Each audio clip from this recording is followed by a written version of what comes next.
பத்திரிகை மற்றும் ஊடகத்துறை சார்ந்த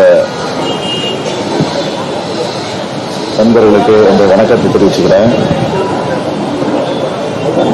திராவிட முன்னேற்ற கழகத்தினுடைய அரசியல் வரலாற்று மட்டுமில்லாம தமிழ்நாட்டோட வரலாற்றிலேயும் மிக முக்கியமான நாளா இந்த நாள் அமையப்போகுது. ஓரணியில் தமிழ்நாடு என்ற மகத்தான முன்னெடுப்பை திராவிட முன்னேற்ற கழகத்தின் சார்பில் இன்றைக்கு நான் தொடங்கி வைக்கிறேன். இன்று தொடங்கி 45 நாட்கள் தொடர்ந்து இந்த பயணம் இன்று 38 வருவாய் மாவட்ட கழகங்களிலும் அந்தந்த மாவட்டத்தினுடைய பொறுப்பு அமைச்சர்கள், மாவட்ட கழகத்தினுடைய செயலாளர்கள் என்னுடைய இந்த நிருபர்கள் சந்திப்பு நிகழ்ச்சி முடிஞ்சோடனே இன்றைக்கு அவங்கவுங்க பகுதியில் ஊடக தோழர்களையும் பத்திரிகை நண்பர்களையும் சந்திக்க இருக்கிறாங்க. தமிழ்நாட்டில் இருக்கக்கூடிய 78 மாவட்ட சார்பில் ஓரணியில் தமிழ்நாடு என்ற தலைப்பில் பங்கேற்று உரையாற்ற இருக்கிறார்கள். அதைத் தொடர்ந்து ஜூலை 3ஆம் தேதியிலிருந்து உரையாற்ற இருக்கிறார்கள்.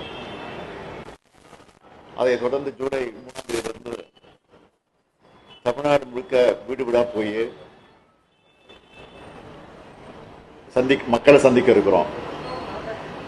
அமைச்சர்கள், நாடாளுமன்ற உறுப்பினர்கள், சட்டமன்ற உறுப்பினர்கள், கழக முன்னோடிகள் எல்லாம் அவங்கவுங்க சொந்த வாக்குச்சாவடிகள் இருக்கக்கூடிய வீடுகளுக்கு நேரிலேயே போக போறாங்க. இதுக்காக கழகத்தினுடைய தகவல் தொழில்நுட்ப அணியின் சார்பில் தொகுதிக்கு ஒருத்தர்னு 234 பேர்களுக்கு பயிற்சி அளிக்கப்பட்டிருக்கு. அந்த பயிற்சி பெற்ற 234 பேரும் தமிழ்நாடு முழுக்க 68,000 வாக்குச்சாவடிகள் இருக்கக்கூடிய பூத் டிஜிட்டல் ஏஜென்ட்டுகளுக்கு பயிற்சி தந்திருக்காங்க. தமிழ்நாட்டுடைய மண், மொழி, மானம் காக்க மக்கள் எல்லாரையும் ஓரணியில் திரட்டுறது தான் இதனுடைய அடிப்படையும் முதன்மையான நோக்கமும். தமிழ்நாட்டுக்கு தொடர்ந்து இழைக்கப்படக்கூடிய அநீதிகள்,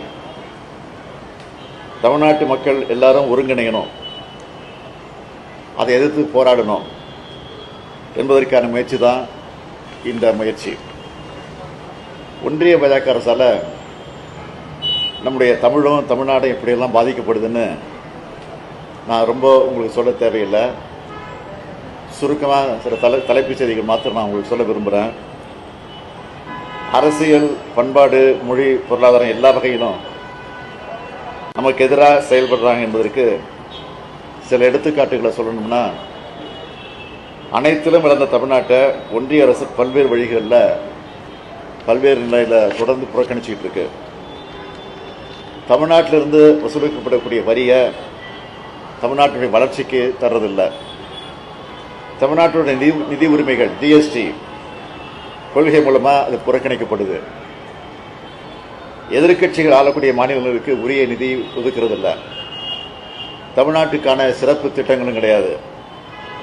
பள்ளி கல்விக்கான நிதியும் மறுக்கப்படுது. ஒன்றிய அரசின் திட்டங்களுக்கும் தமிழ்நாடு அரசு தான் நிதியை தந்து அதை இன்னைக்கு நாங்கள் தொடர்ந்து நிறைவேற்றிட்டு இருக்கோம். நீட் தேர்வு மூலமாக அடித்தட்டு மாணவருடைய மருத்துவ கல்வி கனவு சிதைக்கப்பட்டிருக்கு. தேசிய கல்விக் கொள்கை இந்தி திணிப்பு கொள்கையாக மட்டுமே இருக்கு. தமிழுக்கு வெறும் 113 கோடியும், சமஸ்கிருதத்துக்கு 2532 கோடியும் ஒதுக்கி இருக்காங்க.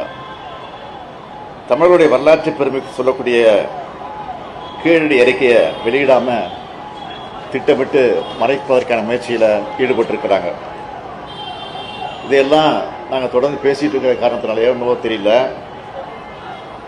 தமிழ்நாட்டோட தொகுதி மறுவரை என்ற பேரில் தமிழ்நாட்டோட நாடாளுமன்ற தொகுதிகளோட கூட எண்ணிக்கையை குறைக்க திட்டம் தீட்டியிருக்காங்க. இப்படி சொல்லிகிட்டே போகலாம். ஒரு சிலவற்றை மட்டும் தான் உங்களுக்கு சொல்லியிருக்கிறேன். இதெல்லாம் வெறும் அரசியல் விமர்சனங்களை மட்டுமல்ல, தமிழ்நாட்டினுடைய உரிமை சார்ந்தவை. இதெல்லாம் அரசியல் கட்சிகளால் மட்டுமல்ல, ஒட்டுமொத்த தமிழ்நாட்டு மக்களாலும் எதிர்க்கப்படணும். இது அதுக்காக தான் தமிழ்நாட்டில் இருக்கக்கூடிய எல்லா வீட்டுக்கும் போய், அது ஆளுங்கட்சி எதிர்கட்சின்னு பார்க்காம எல்லா வீட்டுக்கும் போய் மக்கள் எல்லாரையும் சந்திக்க போகிறோம். அப்போ தான் திராவிட முன்னேற்ற கழகத்தில் இணைய விரும்புகிறவங்க இணையலாம். திமுகவில் சேர ஆர்வம் இருக்கிறவங்க செயலி மற்றும் நேரடி படிவம் மூலம் பதிவு செய்யப்படுவாங்க.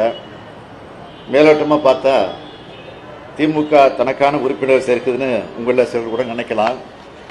ஆனால் உண்மையான நோக்கம் என்னன்னா, கட்சி எல்லைகளை தாண்டி தமிழ்நாட்டுடைய நலனுக்காக தமிழ்நாடு ஒன்றுபட்டு நிற்கிறப்போ எந்த சக்தியாலும் நம்ம வீழ்த்த முடியாதுன்னு காட்டியாகணும்.